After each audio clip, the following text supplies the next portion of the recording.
go ahead and get started. So this is the second Geoscience workshop. Um, and again, these are quick little, just we went over these expectations last time, but again, just be cordial with one another and respect each other's ideas and thoughts and questions. And feel free to use the chat, utilize the emojis to express yourselves. I personally love that about Zoom. Use it all the time, especially when my camera's off. And just, yeah, make sure that you're listening in and engaging in the conversation.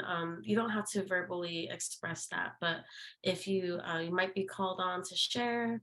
Um, and again, enjoy yourselves. If you have any questions at some point, let us know in the chat. Use the raise hand feature or whatnot, and you can go ahead and rename your name right now to your favorite sports teams. It doesn't matter what sports, even esports, but yeah, I'm gonna change mine too. Just a quick little, let's see.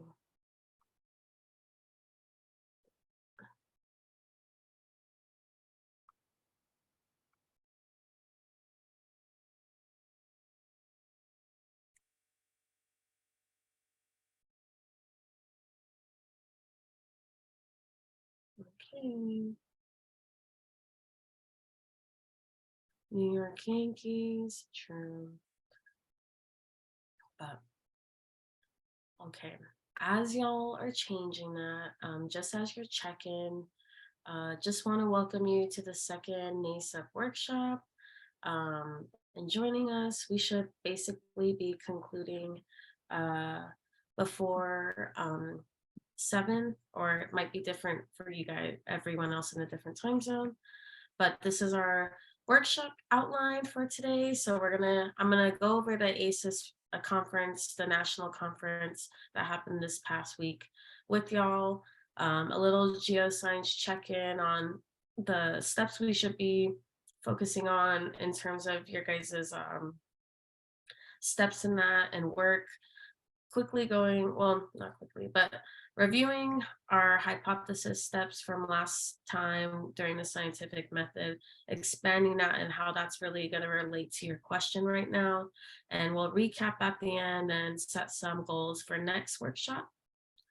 So last week, and if could I just see a raise of hands through the chat of how many people are familiar with AISES?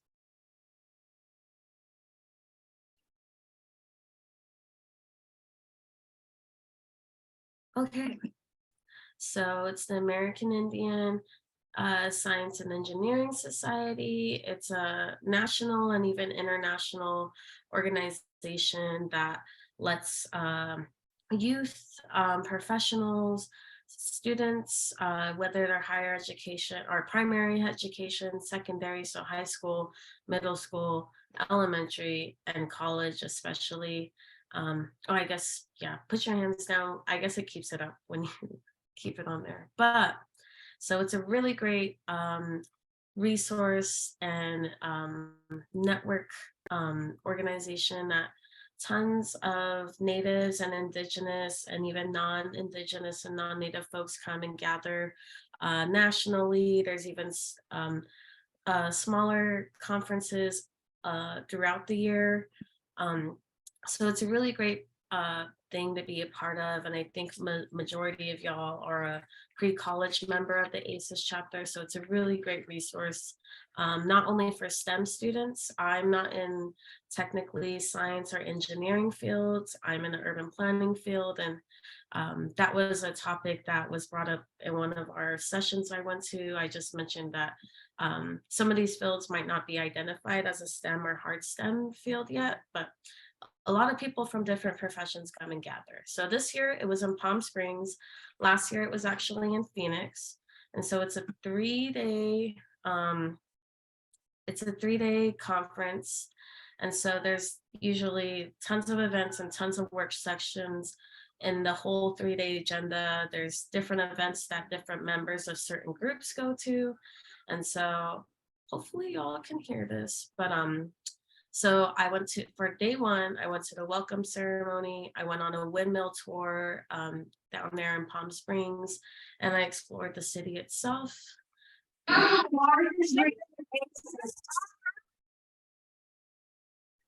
guess I'll explain this video first. There's different regions in AISES. So we are South, well, we as in Region 3, that's what U of A is affiliated with. It encompasses Utah, uh, Utah, Arizona, Colorado, and New Mexico. So it's actually the largest region. They call it the Southwestern region. And so in the beginning, all their student representatives for each of them. And so they come up and introduce themselves. And one really fun thing that engages the students and everyone who's attending, because it's not just students, is having kind of like I forget what to call it, but it's like a call off almost. And so it's each student rep gets the crowd moving, and whoever shouts the loudest basically gets the spirit stick for that year. And so that's actually pretty significant, just seeing and hearing the amount of support. And just like, even if it's a small amount of people, we were actually in Region 2's area. I can't remember what California is, but this is kind of the sound that Region 3 made. It's kind of loud. I'll just let you know, I kind of lowered it on here. That's our Region 3 rep, and she's from ASU. So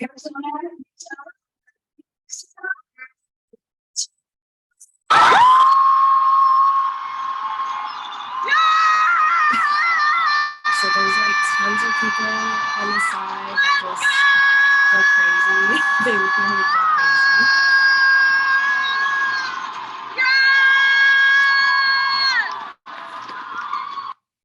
So we won the spirit stick, which was really fun. I think it's fun when you win it in like a different person's region. So we got it this year, super exciting. So that's that.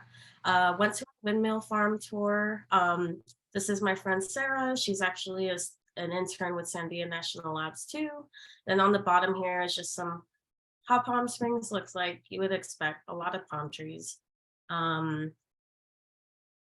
Day 2 consisted of college fair and career fair.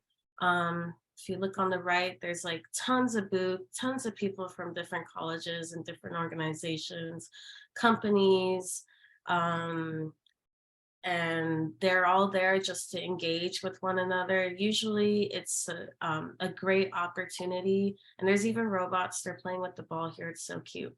But it's a place where students of all sorts, especially if you're finding a career or a job internship, it's a great place to network. You might have seen over here, there's like in the back, you can't see it, but there's also the graduate and undergrad research. They present their poster research. And I think there's even points where you can orally present your research as well. And so that was really great. That took up almost all day. Students from the optical science college here at U of A were presenting or showcasing their college and their work.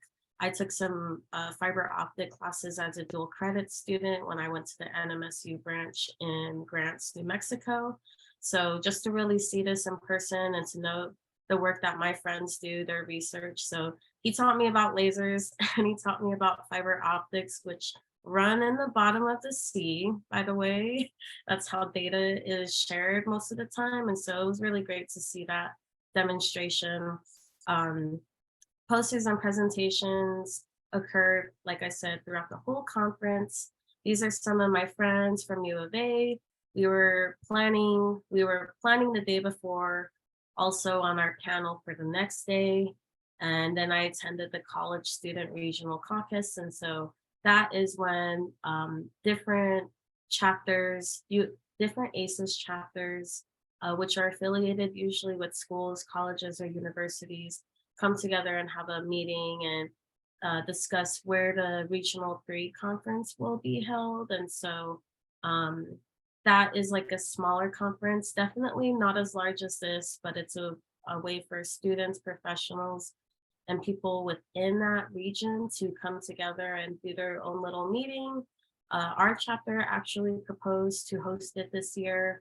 University of Arizona hosted it in 2017, I believe. Um, and then uh, during this meeting, New Mexico Tech, uh, they actually proposed to host the meeting too, which is a little different because sometimes people don't want to host the conference, and so um, it was kind of funny because we got voted out, so they wanted New Mexico Tech, which kind of was understandable because New Mexico Tech came with a poster and presentation on their proposal while we kind of came prepared as an elevator pitch. And so that's another reason why I think it's so important what you guys do is already preparing these kinds of materials. So when people ask you these questions or people come ask you, like, what kind of research do you do or your interests, you already have those in place because the elders at our regional caucus kind of told us, like, since you guys didn't come as prepared or take that initiative, which each of you guys are taking an initiative in this program itself, they get an A+ at New Mexico Tech, and then they told us we got a C-. It was kind of sad. I was like, don't tell me I got a C-, but yeah, that was an interesting day. I got to talk with people at the college and career fair, and I didn't necessarily go in looking for a job or anything. It tends to be a lot engineer based, and like there, I haven't really seen as many like planning things as I wanted to since I'm in urban planning or environmental planning. But just to start a conversation with people and things that caught my interest, like the optics, and then in this case, Dene Development Corporations, actually Dene owned environmental consulting firm. And so I just asked them like, oh, well, my field deals with environment and consulting with different projects and such. Just started a conversation and she was like, oh, what's your major? I said planning. She said, actually, there's a office owned by a native lady um, who focuses on urban planning issues in Phoenix. And so just from that conversation, I was able to get a point of contact for someone that is in the same field as me, and I will be contacting her soon once I'm able to get stuff together. And so yes, and there's tons of like free swag. You get USB sticks. People are handing out backpacks. There's like cool like hats and shirts and like bags, and like you could literally get a lot of stuff and a job, even better. So really fun activity. Um, this is the last day, day 3. That's when I had my Indigifuse graduate student panel. And so on that panel, I was with 3 other students, Pervana, Jameis, and Chantel. And what we did, our student panel was actually called, I can enter it in the chat too, but it's training STEM graduate students to work in Indigenous communities to co-solve food, energy, and water challenges. So this figure on the very top, some of y'all might have seen this before. This is a illustration I created for my Sandia National Labs report, and it just kind of encompasses the relationship between these different systems, which is food, energy, and water, especially like in a place like the reservation, and how things between relatives within each of these sectors are related and affect community and environment, physical and like in ways we cannot see. So it was a really wonderful panel and presentation. Got to hear from my peers too. It's really great about AISES is it's very uh, accommodating for our culture, and a lot of like cultures similar to indigenous cultures. There was talking circles, and so usually I felt a little intimidated before in the past to attend that, but I felt comfortable enough this year to actually attend one of those. And this one, The AISES hosts ones that are LGBTQ friendly, men's talking circle, and a women's talking circle. So the last day is a general talking circle where everyone comes together. I actually spoke at it, which I was very surprised. I was the first person to as well. But that was just a moment where I knew I was growing. And the closing banquet was super fun. This is a picture on the right of me and my friend Sarah. We were actually at the Sandia National Labs table. There was like 115 tables at the end banquet. So we were almost half front seats. And I actually was sitting with our Sandia National Labs director. It's a really important position, especially for organization and institution like that. He took the time out of his schedule to just come and engage with his employees and interns and experience the AISES conference. And so we had the chance to sit there, which was wonderful. They feed you too. This bottom video here is actually when Rachel Yellowhorse or Yellowhair was awarded.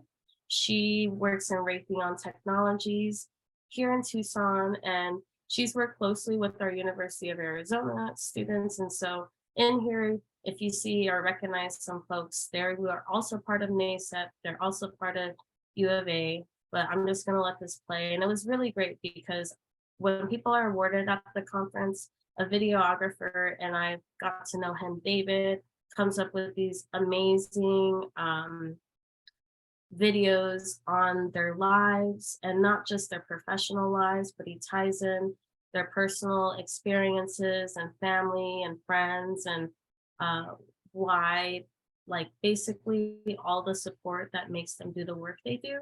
And so I'm gonna let this play. And as it's raining, oh my God. Okay.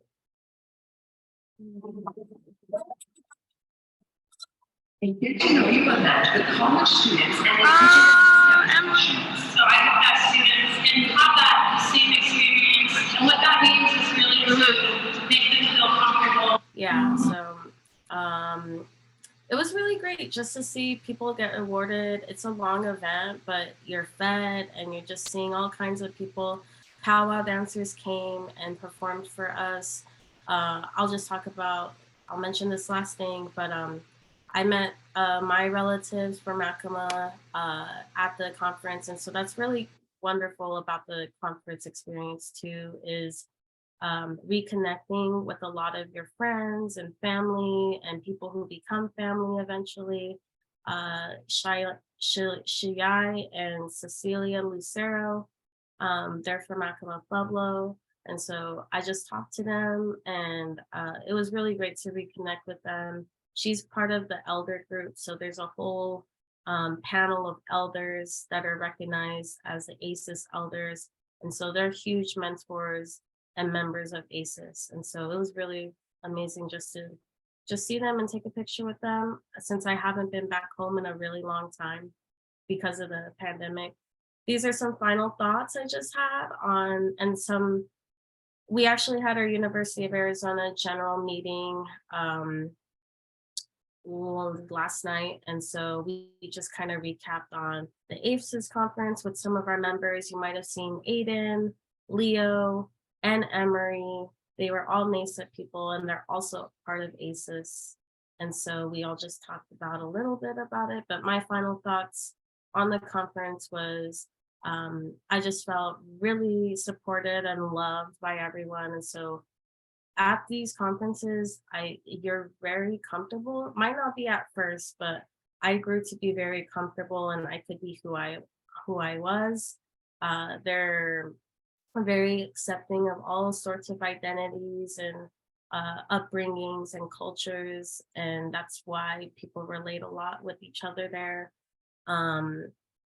And you might experience this too, but you might have heard of it before, but it's imposter syndrome. And so to me, that means that you can get in your head and kind of self-doubt the things that you've achieved, or might not, you might cloud that out. And so it's easy to forget how you've earned yourself to your place.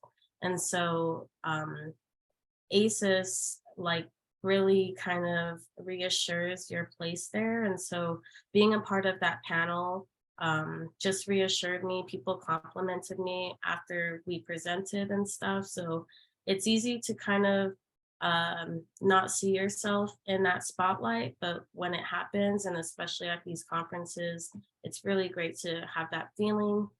Um, some advice I would give to folks who are interested, and you definitely should think about going.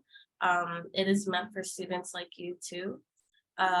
Or if you're a first time conference attendee, is just expand out of your comfort zone. And I know people say that a lot usually, but it doesn't necessarily have to mean you have to be the most extroverted person ever. It just means that even going to look at a booth or something of your interest and you hear someone talking about it, just listening in on the conversation. And I really like how ACES makes that an easy place for people who come from different behaviors. And that happened to me at the career fair. I just went up to people and asked them a few things, and here they are offering like internships or different programs and or leading me to different points of contact. And then looking ahead on your agenda, schedules or list of events to plan your conference visit. And so it doesn't have to be a conference either, but say that there's going to be career fairs, science fairs, college fairs that you're interested in the future.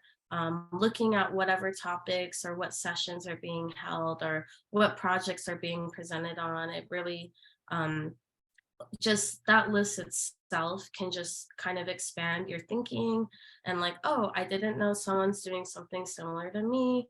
Oh, I've never even heard of this. This is a totally different approach. This is something completely new. So I really encourage these types of steps before you go or during the conference. And then I have one more little recap on the ACES, and then we'll move on to the second part. Give me 1 second. So I wanted to expand more on the windmill field trip that I had. So this was a little outskirts of the Palm Springs area, and they claim to be the only windmill farm in the nation that hosts tours, on-site tours. So we were not actually in the field of the windmills, which there was dozens and dozens, but it was just this little area out of a trailer, their trailer office. And so they had some models, some old models of wind turbines that have been used throughout history of in California more specifically. But so if you look at the very top, if you look at the top wind turbine photo, it only has 2 turbines. And so those were the earliest models. And once those kinds of models started to have issues, whether if the wings would fall off, these first models were actually made out of wood. And then it starts to, once those started to fail, which that happens, it started to advance into longer wings. And so thinking that it could catch more wind, create more turbulence, and then generate more power. But then somehow issues occurred and they developed a different model. And at this point, they started to set these little balancers at the end of the propellers, still using 2 propellers. And I think there was issues of these gaining too much motion and damaging each other. So sometimes you won't even see these occur until once you actually put these all up. And so you can create stimulations, but no matter what, some of the best engineers, some of the best scientists, they do have failures, and that's just part of science. After first designing with 2 wings, that's when 3-wing turbines, wind turbines, started to lead in the best success lead into a more recent model that we see today, which is the 3 propellers. And so we went from wood to 2-wing to like now they use more resin fibered material. And so what's interesting about all of this too is to take into account of how these are transported.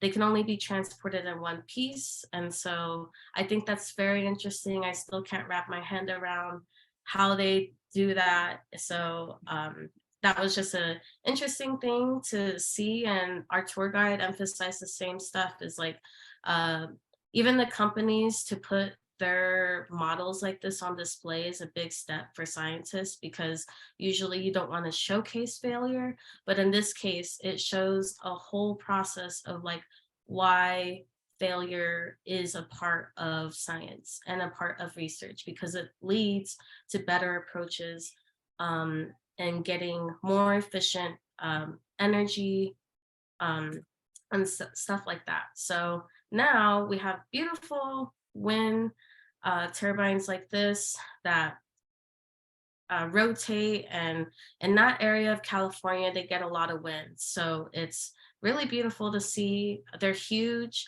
And once you get more to the coast, I don't know about the United States yet, but a lot of international countries have shore turbines, and those are about 3 times the size of these and generate so much energy.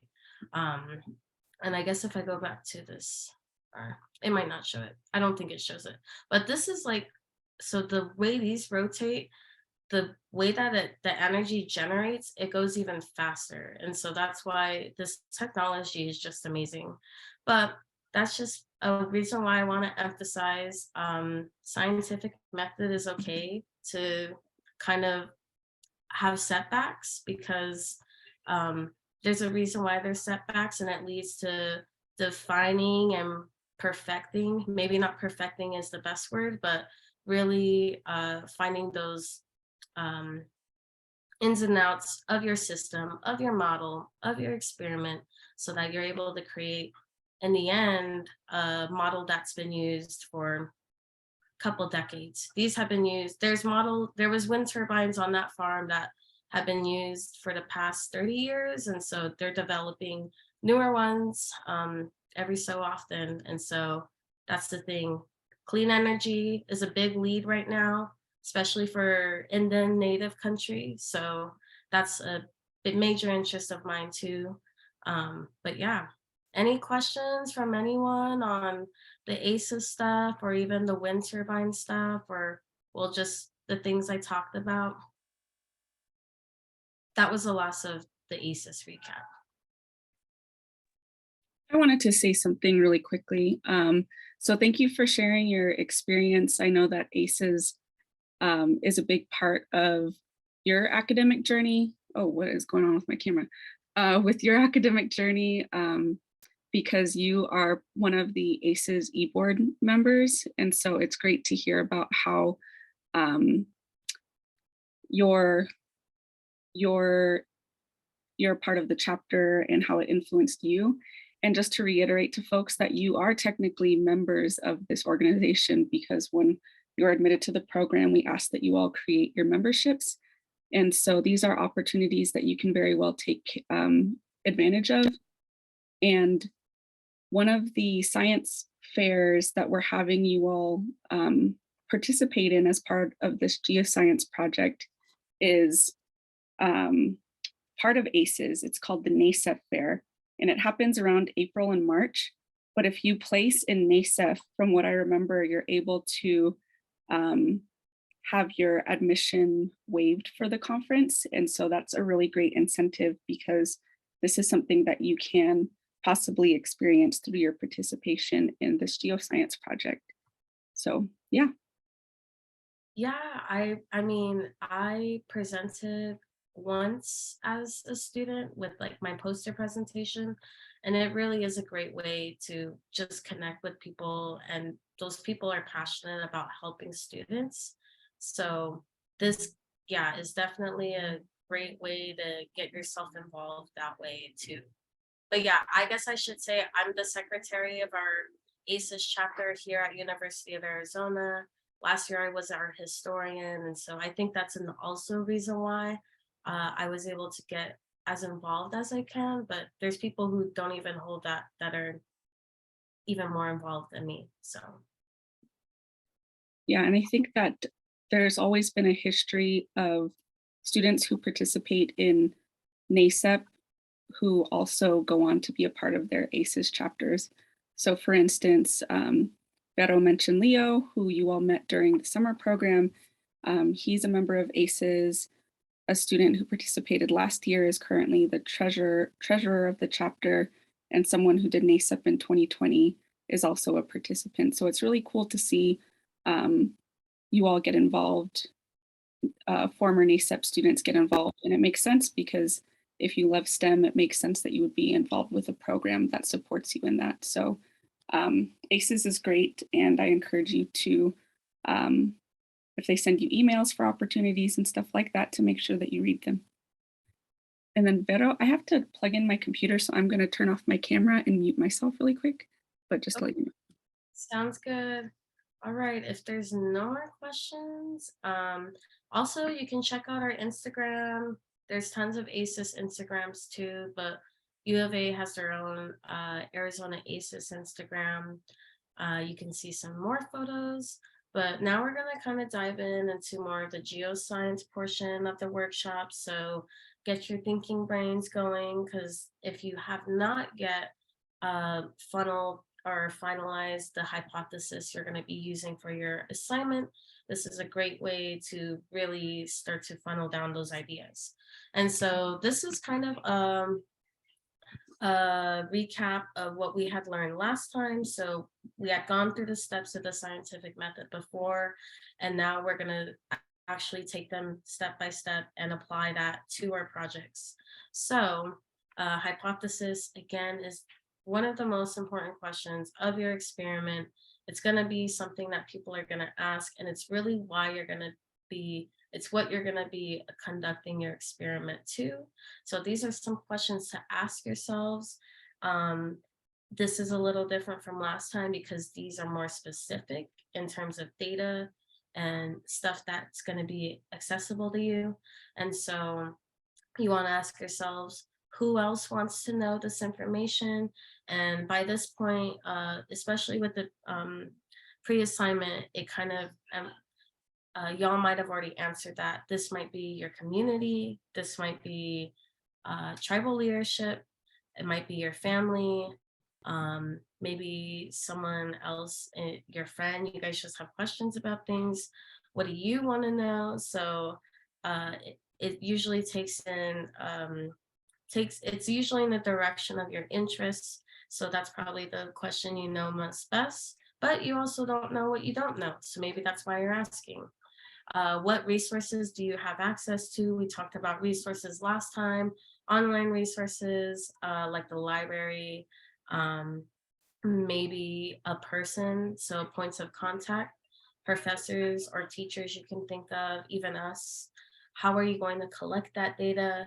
So we talked about quantitative and qualitative data last time. Quantitative can be more figure-based, more number-based and value-based. Qualitative, you might think of is in asking or interviewing people. You might be conducting like a survey. Those are ways of collecting data. What variables are you going to control in this experiment, and what can and can you not control?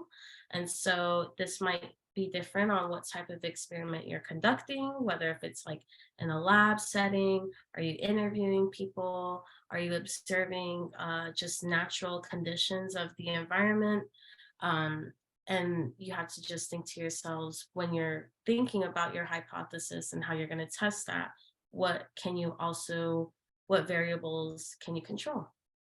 And overall, what does this question mean to you? I think we have, or I think you guys, each of you have a better grasp on this reason now, just of your general interest in it.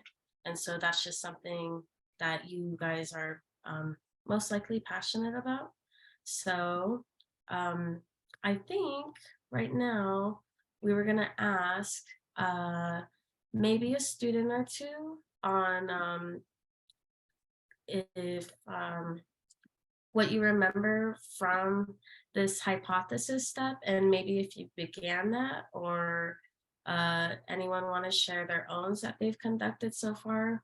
We don't have to critique that or anything, just as an example to share. Let me see. Joni, did you have one?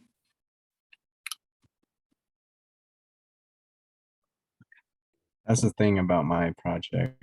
I'm still thinking of one. It's pretty difficult trying Yeah, to come up with a hypothesis for a lack of water. for lack of water, right? And so that's like something we can just kind of go off of. And you're right, you can't really control much when it comes to the actual flow of water outside of a lab environment, I'm assuming. Um, in this case, maybe Bajani wants to do like filtration study. I'm not saying that's what they want to do, but those are some things that you can control in that, like what type of filters you're using. You can't control the natural state of water, but what you use to filter it. So that's kind of the steps you want to think about. Um, is everyone, you can do a thumbs up. Is everyone kind of in that same realm where you're thinking a lot about it, but haven't kind of came to the conclusion? That's the case. So thumbs up if you're still in the thinking process of your hypothesis. Okay. Does anybody want to share what they're thinking, and we can throw out some ideas if that's helpful? And if you're not to that point yet, then you can always schedule a meeting with us and we can talk to you about it one-on-one if that makes you more comfortable. Yeah, and we're gonna do like a little exercise after we explain a few more things to kind of get us in that mindset of like thinking in the way I'm talking to you guys about. We're gonna do a short little exercise of something like that. And so hopefully that gets your brain running in that kind of dynamic or whatever. But okay, gonna continue to the next one if there's no questions on that. This is kind of the vocabulary and language that you're gonna have to become familiar with amongst these methods. And Carol, if you kind of wanted to expand on this part. Yeah, so this is a data dictionary and it's going to be included in one of your assignment worksheets that's coming up. But we just wanted to make you aware of it as it's linked to your hypothesis and also to your experimentation. And so they're just listed here in alphabetical order, not necessarily like conclusion, because conclusions would be the thing that's last. So just wanted to note that. But a conclusion is a final summary of the scientific investigation relating to the validity of the hypothesis to the experiment results obtained. And so after you do your experiment, this is after your results and you analyze everything, and these are the conclusions that you're going to draw from what you did with the experiment. In addition, there are controlled variables. A controlled variable in a scientific experimentation is an experimental element which is constant and unchanged throughout the course of the investigation. And so this is important to note because usually this is part of your control group and something that you are testing against. And so it might not be used in all experiments depending on what route you decide to do, but yeah, the next one is descriptive statistics. This is a summary of statistics that qualitatively describe features of data collection. And so an example is if you have all of your results, you might pull some things, variables that describe what's going on with your data. And this is important because it shows everyone sort of the visual summary of what's going on and what your population is. For instance, when I did my epidemiological studies, we had a pool of data from women from Arizona and New Mexico for 2 different years. And I pulled things like what their marital status is, what number of people had health insurance, because that was the focus of what we were doing, what the age group is, because age group can change sort of behaviors of people. And so it's important to have that information because you're able to see if that represents the population as a whole, because you hope that your study represents the population. It'll be a little bit different with the geoscience portion because you're not using people in this study, but that's just an example of what the descriptive statistics would encompass. And so for you all, it could be like, what's the mean of the water hardness? Is this representative for the rest of my state? The pH, like different things like that is important. Or if you're doing air, similar things for air. The dependent variable is the variable being tested and measured in an experiment and is dependent on the independent variable. And likewise, hold on, my screen is covering the box. Likewise, the independent variable is a variable that stands alone and is not changed by the other variables you are trying to measure. For example, someone's age might be an independent variable. These are important because your outcome is usually the dependent variable, and it depends on what your independent variable is sometimes. Your sample size is the number of observations included in the study. This number is usually represented by n. The size of a sample influences 2 statistical properties: the precision of our estimates, and 2, the power of the study to draw conclusions. And so if you have a larger sample size, then that increases the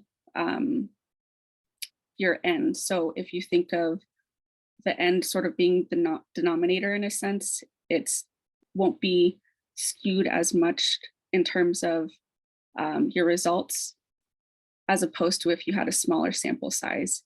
And so in experiments and statistics, a lot of the times they want bigger sample sizes because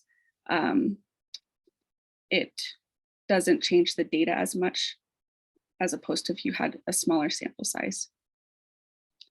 And the last one is variable. A variable is anything that can change or be changed. It is any factor that can be manipulated, controlled for, or measured in an experiment. So as an example, your hypothesis is that this variable causes a direct effect on the dependent variable.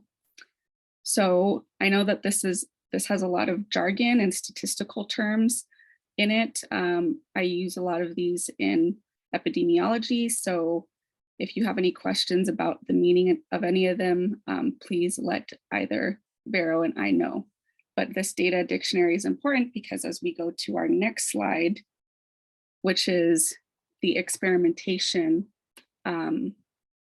portion of the geoscience project, or the second step of the geoscience project, it helps you think and determine different parts of your hypothesis. And so, do you want to explain any of these pictures here, Vero? Sure, yeah, I can explain the pictures.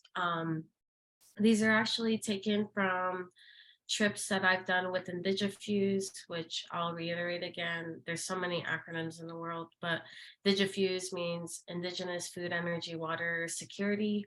And so it's like an interdisciplinary, which means like multi-field, like different fields and different careers come together, conduct research on food, energy, and water challenges. So this was my first time, well, not my first time going out to the Navajo Nation, but this was my first time collecting water samples from different wells. So we went to several locations in Arizona and Utah and New Mexico to collect water samples. And then we take some we take some numbers of like the dissolved oxygen and stuff like that. And then I didn't, but my other peers then take that data to their labs. And we later brought whatever we found in that water, which is whatever they tested it for.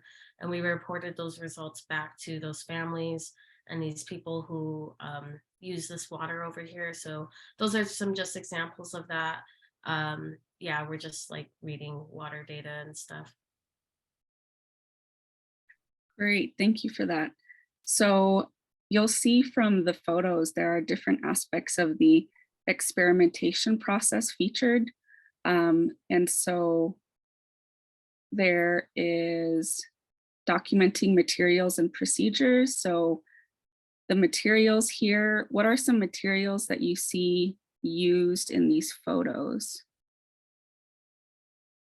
Anybody? I don't know what was the thing you used that's in your hand? I see something in your hand. I don't know I can't remember the name anymore, but basically what I'm holding is the actual reader. It reads you the information, which is the stuff we would take, which is like dissolved oxygen, temperature, location. And that's why it's so important to mark each of these specific things, because as soon as those tubes even get lost in something, it's like you really can't use it, especially for something like this, which is water quality. But so that little machine there would connect to a little probe. That cylinder is what we would put into our clean container or whatever we use to read the water as is, as we collected.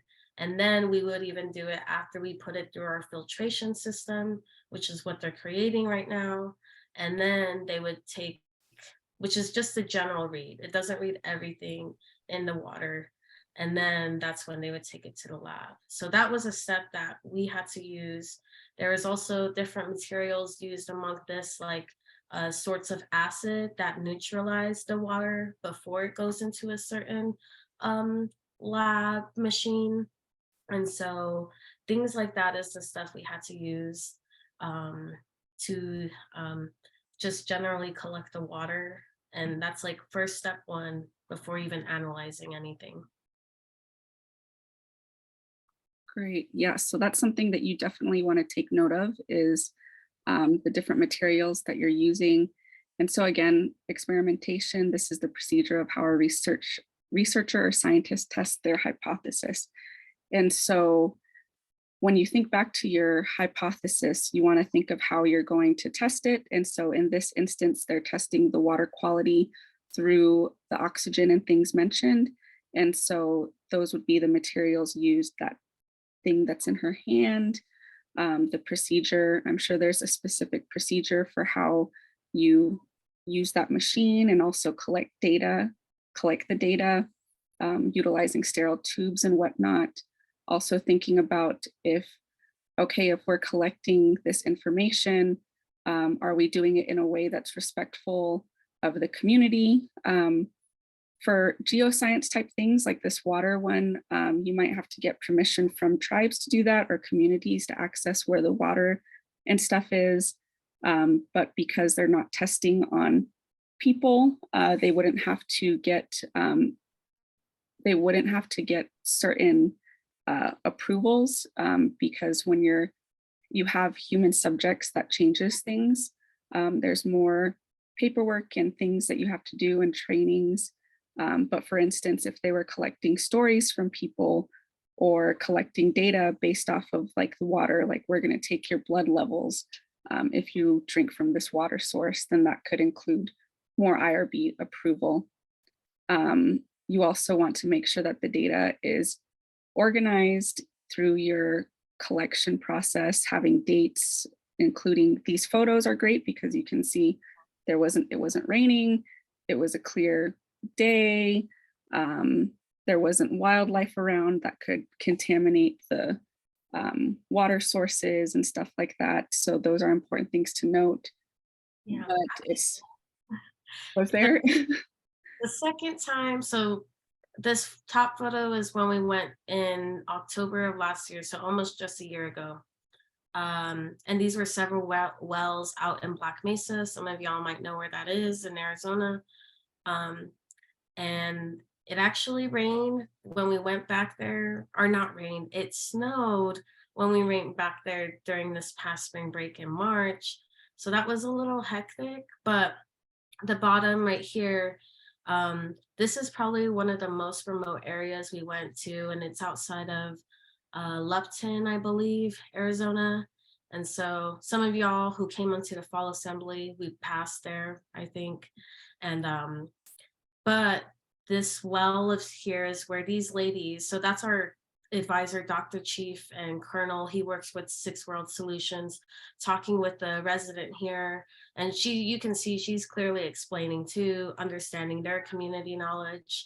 And this well is where all these sorts of wild horses came. They eventually dispersed once we pulled up, but yeah, there's horses there too. So, but that's the water that they use. Like either way, when those horses come, they'll come when they want to, but these people still use it out of that container. I'm not sure how they always collect it, but yeah, so there are, and those are things you have to note too.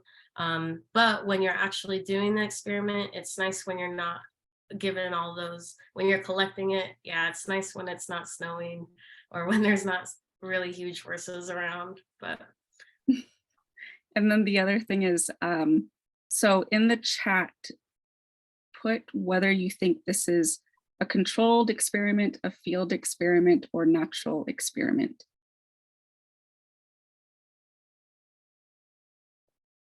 What do you think it is? Or someone can unmute themselves as well. Do you think that the experiment that Vero did with Indigifuse was controlled, field, or a natural experiment? An educated guesser is fine too. Field. Field. What do you say, Vera? Was it a field experiment? I actually think it is leaning more towards field. And I say that because in the way that we were researching this water, is analyzing it as it goes through. We want to see how effective our nanofiltration system was. And so that's why we take the not controlled variable, which is like just the regular water itself. And then we're testing it afterwards. So we're still using some type of controlled variable, which is different from natural, because natural is just, you're analyzing everything that naturally occurs in that environment. Field, we're still applying some of our controlled systems to that. So I'd say, yeah, field is correct. So good job, Natalia and Bajani. Good job. And yeah, there are multiple experiment types. The gold standard is I'm forgetting it in my head. It's basically like when you have a control group and then you have the comparison group, and you're testing them against each other. But for a lot of instances, you're not able to have that. And so you do the best that you can with what you have. And so it might have to change a little bit, but there are multiple types. Yeah, I think we can go to the next one. Are there any questions about anything so far? So can you go back one slide, just really quickly? And so in this instance with Vero's project that they did, the descriptive statistics could be like all of the different levels that they took. They could take the mean and standard deviations and either represent them as like percentages to show what the overall look of their data was. And then that's going to be great because some people who might have data for the state overall or for the res overall can see if those levels are inside or outside the realm that they expect it to be.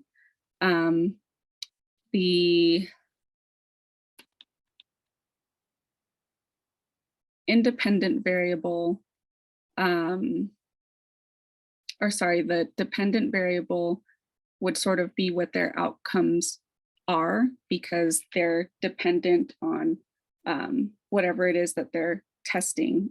And so I'm not sure what the research question is, but that's what that is. The sample size, you took samples from like a lot of different places on the res, and you likely took multiple samples from the water, so that could be their sample size. And those variables are things that can influence the outcome. So there are a lot of different variables that they could test for. I'm not sure what they would be in this specific instance. It could be like, I don't know, I'm failing on what some examples could be for that, but I just wanted to go back to this data dictionary to see, for you to see how they are applicable to what we just talked about. So you can go to the activity. Okay, so this is the little activity I was telling y'all about, and we're gonna work together on this. And so let me just take some water. But as I mentioned before, I like to gauge my interest and research interest into clean energy approaches, especially with tribal communities. And so one of the strongest, but I would say strongest though, is resources we have is, especially in the Southwest, is wind and solar. And so some of y'all might have family members already who have solar panels. Some of y'all might have seen a wind turbine before.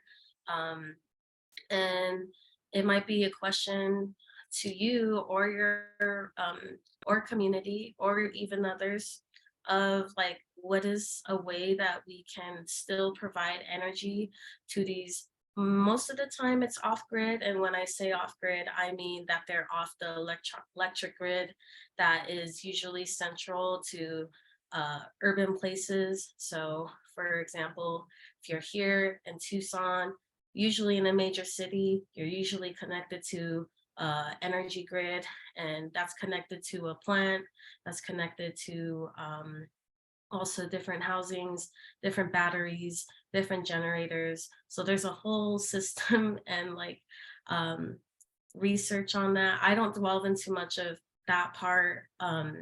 My friends do, but the question is, there's an issue or there's a challenge of lack of access to a physical grid, which usually companies, or it's not even seen like by the tribe sometimes, to invest into constructing a whole nother connection to a really remote area. That would be a lot on the reservation itself. But there's other solutions like clean energy, and Indian country can literally really lead in that. And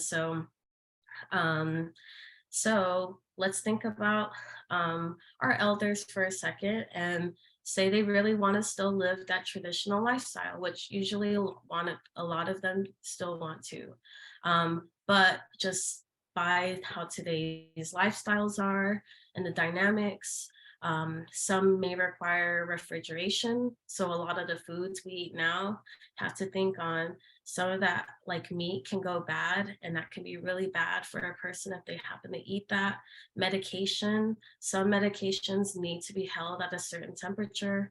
And so you want to think like, how can I provide this type of, how can I provide these needs to people who don't even have access to a grid?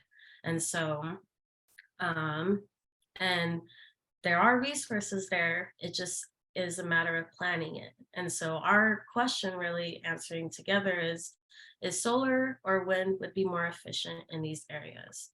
And so to each of you, really give you a second to think. These are questions we're gonna all collectively share with them among another, but why would this research, this question, and more specifically, this analysis be relevant or of interest to you?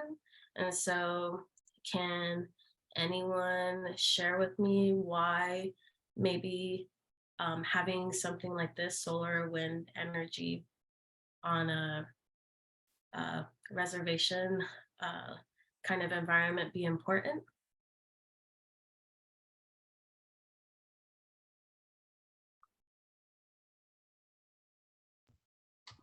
Obviously, like you said before, a lot of people living in like remote places. So with solar energy, at least, you can set that up on like a, just on very small scales, like just for one person's house or something, so that people can continue to live kind of in more remote areas and not have to worry about that.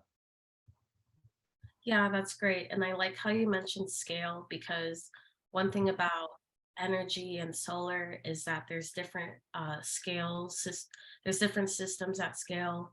There's huge wind farms, like I just showed you. And then there's people who have like one photovoltaic panel for themselves. That's enough sometimes. And someone mentioned eco-friendly, and that's definitely correct too. Clean energy, this doesn't burn as much natural resources as coal, natural gas uses. And so that's a really, if people believe in climate change, and there's evidence to how those kinds of energy resources damage, not only it damages so much more than the environment and has so many long effects. Y'all might know uranium mining, that effect on Navajo Nation, and that carries on for lots of generations to generations. So yeah, these initiatives is why it's important and relevant to us, especially as Native people. Our second question is how, so yes, we want to know this. We want to know what resources can we use and what's the best one. So just a reminder, we're depicting between solar and wind. They're both very strong and equally effective energy sources. So what kind of data would you collect to for solar or wind for this project? And so this might be a little more you have to think on, but what type of data would you think you need to collect? Doesn't have to be a specific data set, but like what type of data do you think you'll need? Or background information? Yes, weather is definitely a part of the data that you need to use to analyze something like this. The weather patterns, exactly like you said, days of the week, times of the year, time of the day. You have to think of like when's the strongest wind point, what hours are the sun at, and so yeah, you're right. That's one thing. Can someone's name something different that you might also be a factor, Tristan?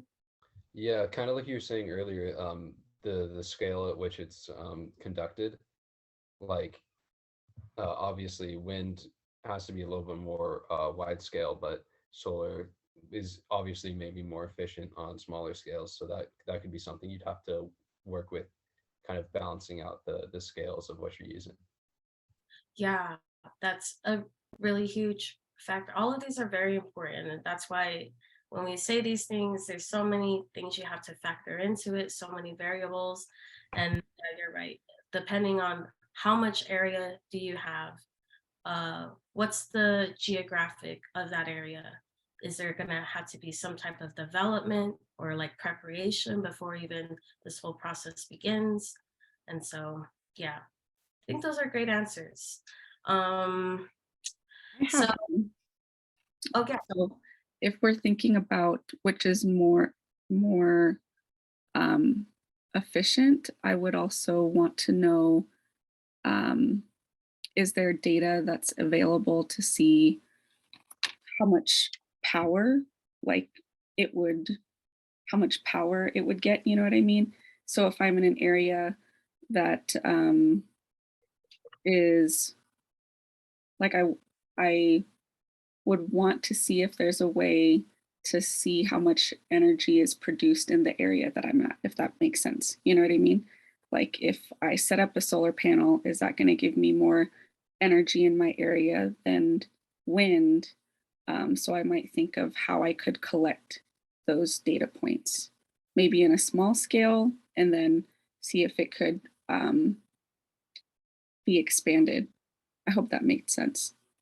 Yeah, and there is, and those are, there's already resources publicly available. They might be more generalized and not as detailed, or as, like you said, depending on the scale you want to develop at, might not be as detailed, but again, give you general analysis of days of the year that are sunny, or like usually when people want to investigate into the amount of wind power or amount of wind that occurs in the area, they develop like cell looking tower things, and those are like weather points. And so they do 2-year weather analysis on the wind in that area, and then um, those are published so that researcher, or maybe not even published, but those are created so that researchers can compare the two. And so, or compare, yeah, exactly, what area, how much actually potential is there. So great. Now that we have those things, uh, let's think of how we're exactly going to analyze that. I might have gave some of that away already, but how would we analyze that data to answer a question, to finally answer the question of solar or wind, which is better, or which is more efficient in this case?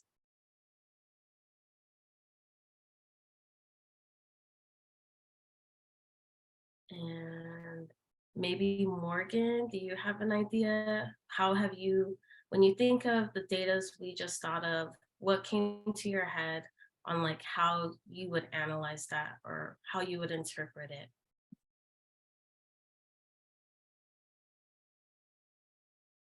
And there's no really wrong answers. This is how you would do it yourself.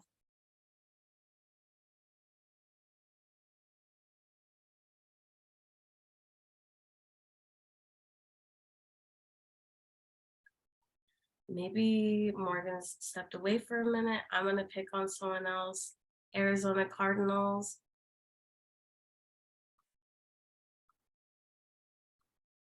But I think Natalia answered in here, and I hope I'm saying it right. Recording the data from previous years of weather, and yes, that's absolutely correct. We just talked about getting the weather data sets, and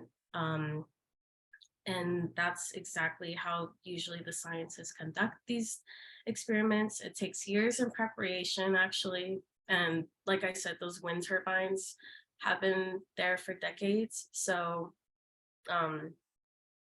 they have to analyze these patterns, and especially when it comes to weather patterns, it can vary just in a small matter of the month. So you're gonna need to analyze annual weather changes and stuff like that. So that's correct.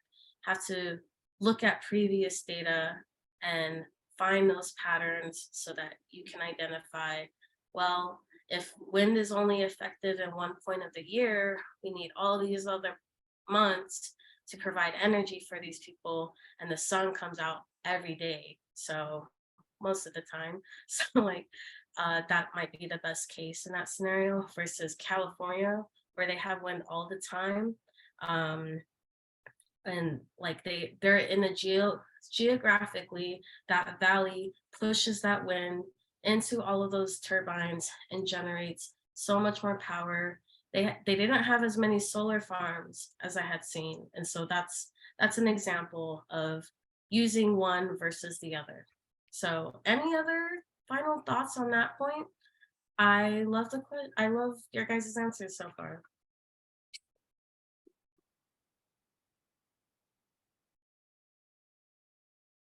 Okay, and I don't think anything's in the chat.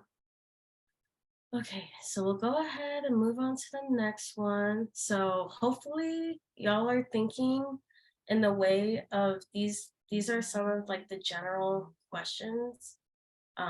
You can fill in the blanks on some of this, but sure, go ahead, Carol. So I was looking at our question, and so going back to thinking about our hypothesis, in this question, it says, is solar or wind energy more efficient? Somebody might ask, well, what is your definition of efficient?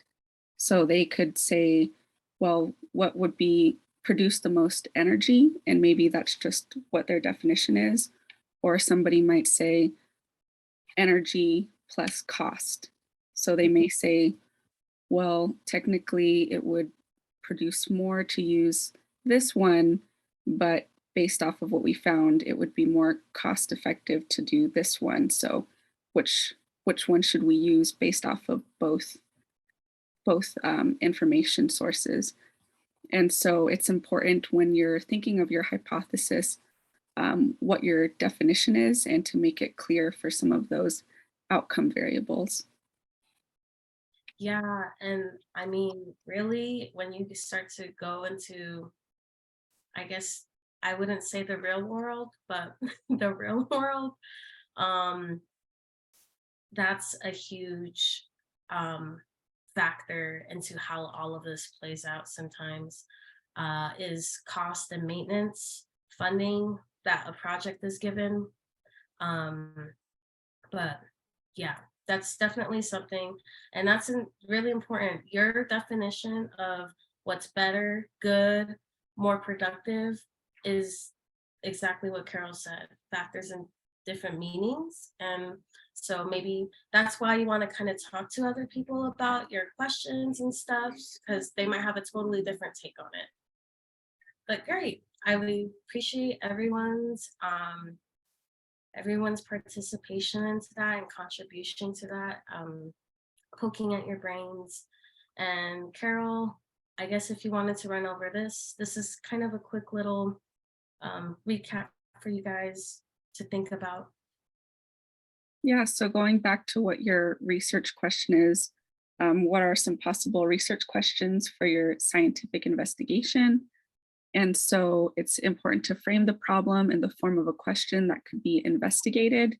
And I think that as you're thinking of what your research question is, you can let your mind wander and think of all these, like if you had an infinite amount of resources, what you would do, but sort of scale it down to what can be investigated, because that's an important point. Because if we don't have the tools to see what it is that you want to see, then maybe you have to reform your research question. And so as an example, for the water quality, we do have the water quality test kits, which include test strips for nitrates, nitrites, bacteria, hardness, pH level. And so those are all different variables that you can look at for water. But if you want to test something else, then we might have to look for an additional kit or resource if that's outside of what you want to do. For air, we have air quality sensors, and so they're quite small, so you can take samples in different areas and test on different days, different times, different situations. So those are things that can be investigated. In addition, there is a thing called Purple Air, which is online, and there's purple air sensors all over the world. And so those could be a comparison group that you utilize to test whatever it is that you want to use. So in addition to taking samples yourself, there's also secondary data that you can use for comparison. So that can give you an idea of what can be investigated in terms of what your tools that are available, and also possibly secondary resources or data sets that can be used. The next thing is to propose an explanation for the problem you are investigating. And so it's important that once you take all this information and have your results, to investigate why that is. It's not just enough to say, okay, these are my results. It's important to further explain why you think the outcome is what it is. For instance, when I did my thesis, it was on breast cancer screening usage in different communities. And so I wanted to see what factors were influencing and were correlated with women having their mammogram scheduling. I mean, their mammogram screenings. And so once I got my results, I wanted to be able to say, well, maybe these factors in terms of not having access to healthcare if they're in rural areas, or maybe like language was a barrier for those who are coming from immigrant backgrounds, is creating these barriers for why individuals aren't seeking mammograms. So thinking of those questions are important because, again, part of asking this question is thinking of solutions and making improvements. And then the last thing is describe an experiment you could perform that would test that explanation. So it's sort of full circle, right? After you have your conclusion and outcome, you can further test that again. And yeah, did I cover everything, Vero? Yeah, and I wanted to make one super quick note to the previous slide, which is like when we were talking about efficiency and how cost efficiency can be a thing. It's also when you start to become more in different fields, you start to think of like long-term life of a product or system or person even, but you start to think, okay, might cost this much now, but in the long run, how much can that save versus like using a coal plant versus using like other different systems. So that might be another way that someone can describe efficient too. I just wanted to add that. But it came to afterthought. But yeah, I think this slide, you covered it. It's just, again, another recap. Does anyone feel a little bit better on their thinking in the hypothesis kind of state of mind? Hopefully people do. And if not, definitely connect with us so that we can help you. Great. So one other thing, so as an example, I think Bahwajani mentioned lack of water resources or lack of water in the community. And so a simple research question could be, why is there not this amount of water in X community? And so that's very general. And so further thinking of the hypothesis is thinking why that could be.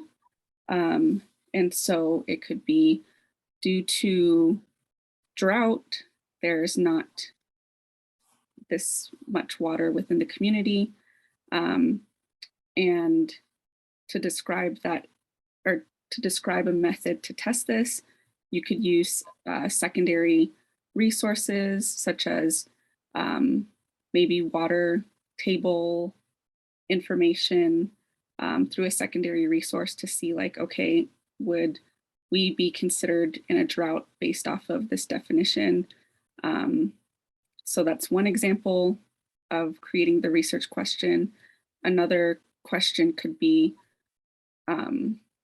okay, well, there is not that much water within this community. Is there a way that I can, as Vero said, filter the water so that we can reuse this limited resource that we have? And so when thinking about, okay, if I'm thinking of a filter, how can I test this water sample that hasn't been filtered versus one that has been filtered? What method am I going to use? And I think that during the College of Engineering activity, there was a filter activity that happened where they had that meter that had like it tested for aluminum. They did the filtering process and then you tested for aluminum after. So that's an example of how you could test that question. And then, so that's all part of configuring what your research question is. For my thesis, I was trying to look at, again, mammography outcomes. And so the way that I figured I could test that was using survey questions that were taken from a national survey. I collected that data and then analyzed it. So depending on what you decide to choose, there's a lot of different examples and things that you can test. There was one student who one year wanted to test the mussels that were in this lake where they live, because they're from Page. And so they wanted to see how much mussels that are invasive living in that water was changing the water in his community. And so he tested like different water levels that didn't have the mussels in it, and then ones that had the mussels in it. And so there's a lot of different research questions that are out there pertaining to geoscience. And so we're really excited to hear what your ideas are and to help you work through that. So if there's any questions, if there's anything that you want to do to schedule meetings with us to talk to us about it, we're here to help with that. Yeah, and like I said, to emphasize, and if you guys talk to each other, those who are not here, and you know their interests or something, I also have friends who are in engineering, in water, hydrology. They might know resources. I know just from my trip, I learned about a groundwater resource specifically for the Navajo Nation. So those who are interested in water, specifically from Navajo Res, or not even that, but just want to pertain their experiment to that. I can't remember the link now, but those are resources I can share with y'all. And those are coming from U of A too. So yeah, just let us know on the Slack app too, if you just have questions. And yeah, so great. These are just also some reminders of upcoming science fair dates for the different science fairs. And then for our next, so I guess each of you, including those who are not here, having your hypothesis and your purpose finalized. The worksheet will be sent out that will also contain information for this next portion, which is your actual experiment and conduction. So that kind of pertains reports and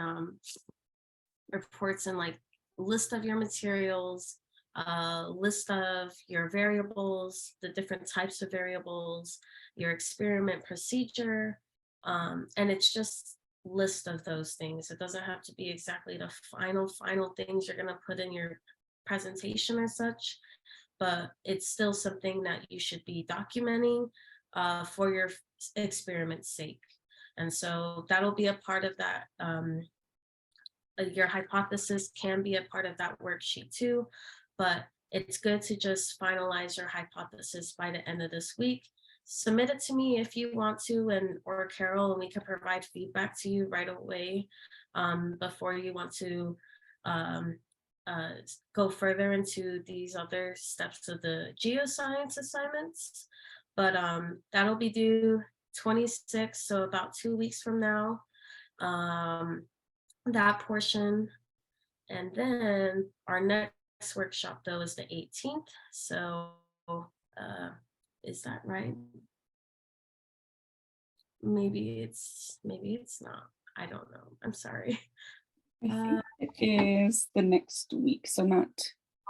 Wait, is it the 18th? 1 second. Yeah, sorry, y'all. The 25th. Okay, so it is the 25th. So yeah, we're not meeting next week. Sorry about that. But we have our next workshop the following week on the Tuesday. But that'll be an infographic will be created, and a deadline, or you guys will be notified plenty of time beforehand. But is there any questions? We are still here for like a little bit if anyone wants to discuss anything. I know some of y'all are a little still in the thinking phase of your hypothesis. Now is a great time to ask both of us or even your peers about it, even Sophia, our other undergrad